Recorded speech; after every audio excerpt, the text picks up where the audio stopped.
Hi there! At saya-saya dito. Nandito tayo sa Glasgow, Scotland. Barrio Fiesta. Dami-dami. Libo-libo ang tao. Pero we have two nurses sa katabi ko. Anong name mo? Geraldine Do. Ikaw? Imelda Ju. Ikaw ngayon, nasubukan mo na ang MXT before. Opo, matagal na. Capsule, yung coffee. Pareho. Nagdadala ka here, ha? Opo. But you want to introduce it kay Ma'am Imelda. Opo. Ma'am Imelda is a nurse. Ngayon, nagwo-work siya pero retired na. Pero here, Nursing home. nursing home. So, yung mga may edad na ang tinaalagaan mo. And we don't want na siyempre magkaroon ng sakit tulad ng mga nandun, ano? And that is why gustong introduce sa'yo yung MX3. At saka wala kang maintenance, right? Opo. So, yan ang maganda sa'yo, yung ating MX3 capsule, 500 mg. Alam mo, you can take it as your vitamin. Di ba nagba-vitamin ka? Yes. Ang kagandahan ng MX3 capsule natin, natural. Okay. At saka, Filipino. Oh, Tama, di ba? Pilipino nga. Support the support Filipino. natin. Yes. Thank you! Thank you, Thank you, MX3!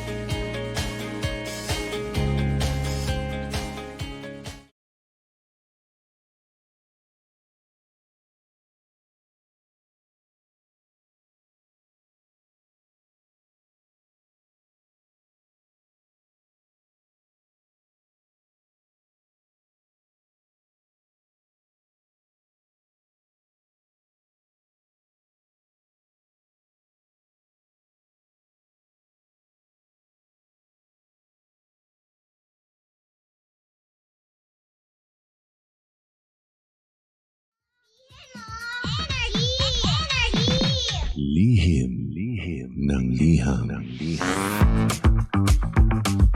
Ang pinakamakulit na girlfriend mo sa balat ng radyo. Isang magandang morning sa inyong lahat! Ako pa rin po nag-iisang girlfriend mo sa radio. My name is Lindsay. Makulit pero may puso, handang makinig sa mga kwento mo. Alam mo, feeling ko kailangan mo na siyang iwan kasi it doesn't make sense.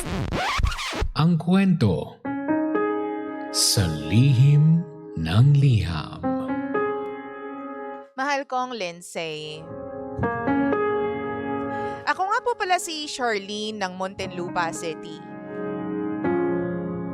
DJ Lindsay, share ko lang. Meron po kasi akong boyfriend for 6 long years.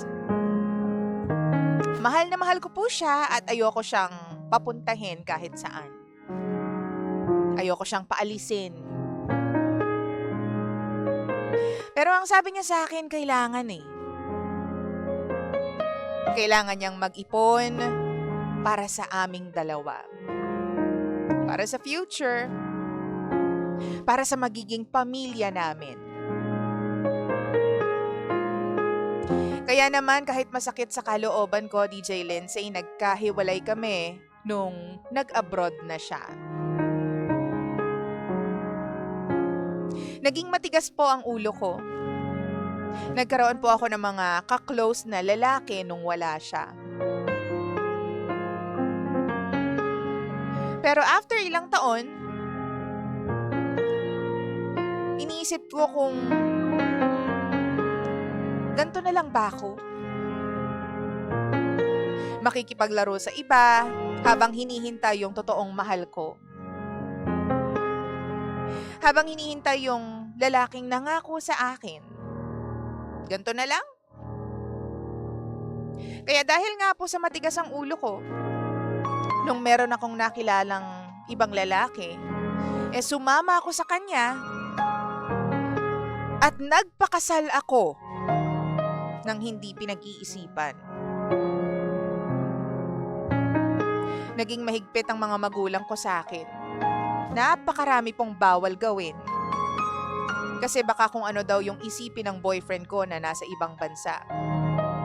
Kaya ayun, pakasal ako. Siguro dahil bored ako sa buhay ko nung time na yun. Siguro dahil gusto ko ng ibang excitement na dala. Ng ibang tao, ng ibang sitwasyon, ng ibang lugar. At ngayon, 14 years na po kaming kasal ng lalaking ito. Pero ang bad news, niloloko ako ng asawa ko. Alam kong meron siyang iba. Alam kong iba ang mahal niya. Pero tinitiis ko lang. Bakit naman hindi 3 na yung anak namin? Alam mo, DJ Lindsay, sa loob ng 14 years na yon, palagi ko pa rin naiisip at palagi ko pa rin ini-stalk yung ex ko na nasa abroad. Alam mo, nang hihinayang talaga ako kasi sobrang mahal ako nun eh. Mahal na mahal.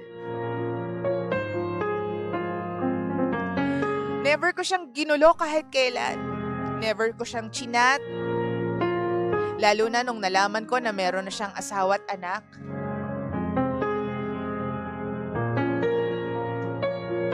Alam mo, DJ Lindsay, 6 months ago, na-discover ko na may ibang babae na naman yung asawa ko. Sobrang sama ng loob ko nung time na yun. Siguro, ito na yung karma para sa akin. Siguro kasi, iniwan ko yung lalaking 6 na taon akong minahal. Niloko ko kasi siya. Hindi ko siya hinintay. Kaya binuksan ko yung lumang Facebook account ko. At nagulat ako kasi pag open ko ng conversation, merong thumbs up na message yung ex ko. Itong ex ko na nasa ibang bansa. Nag-react naman ako ng haha. Tapos doon na po nagsimula yung kamustahan namin. Nalaman ko rin na hiwalay na pala sila nung asawa niya. Kaya naman simula noon, DJ Lindsay, palagi na kaming nagkakausap. At 6 na buwan na po kaming ganito. May plano na rin po kami na magkita kapag nakabalik na siya dito sa Pilipinas. Alam mo ba yung pakiramdam na parang bumalik sa'yo lahat-lahat ng memories ninyo together? Holding hands, yung tawa niya, yung mga titig niya sa akin. Kung paano namin minahal yung isa't isa nung mga bata pa kami. Lahat yon bumalik sa akin. Pero kahit pa napakasaya ko, deep inside me, medyo nakukonsensya rin po ako, DJ Lindsay, kasi meron na akong pamilya.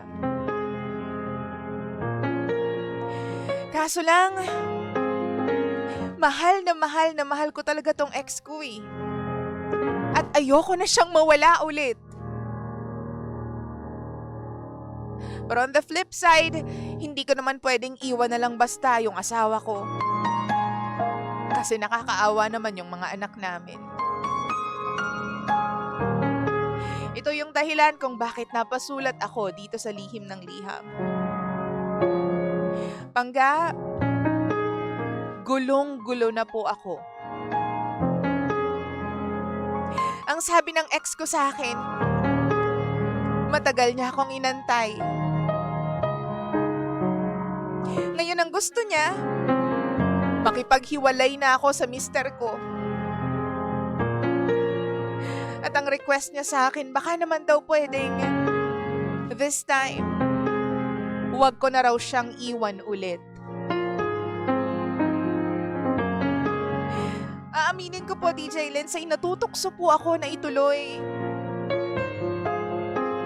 Kasi mahal na mahal ko siya. Bakit naman kasi kailangan pang magkaroon ng messaging app eh? Yan tuloy. Namomroblema ako ngayon. Yung mister ko ba na niloloko ko?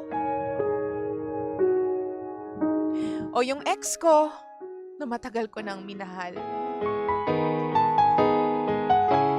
Ang Ang hirap pong mag-decide, DJ Lindsay. Tulong naman po.